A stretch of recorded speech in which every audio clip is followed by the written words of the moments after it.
अस्सलामु अलैकुम वरहमतुल्लाहि वबरकातुह। इस वीडियो लेक्चर के अंदर मैं फ़र्क बताऊंगा इसमें फ़ाइल और फ़ाइल के दरमियान कि फ़ाइल और इसमें फ़ाइल में क्या बुनियादी फ़र्क मौजूद है, इसके बारे में मैं बताऊंगा। सबसे पहला पॉइंट, फ़ाइल नहवी इस्तिलाह है जबकि इसमें फ़ाइल अमूमन सरफ़ी इस्तिलाह है। यानी फ़ाइल जो है वो नहव में ज़्यादातर इस्तेमाल होता है और इसमें फ़ाइल जो है ज़्यादातर सर्फ में इस्तेमाल होता है, ये वाला लफ्ज़।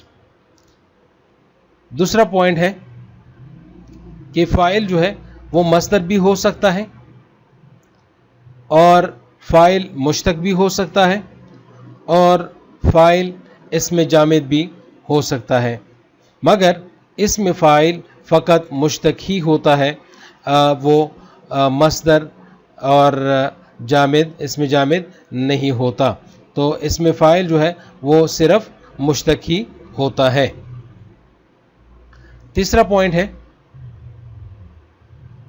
कि फ़ाइल हमेशा मरफ़ू होता है जबकि इसमें फ़ाइल कभी मरफ़ू, कभी मंसूब और कभी मजरूर होता है।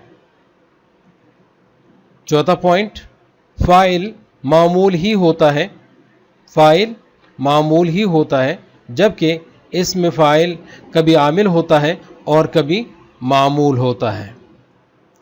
पांचवा पॉइंट है कि फ़ाइल कभी मौरब होता है और कभी मबनी होता है जबकि इसमें फ़ाइल हमेशा मौरब होता है। तो ये है 5 बुनियादी फ़र्क फ़ाइल और इसमें फ़ाइल के दरमियान।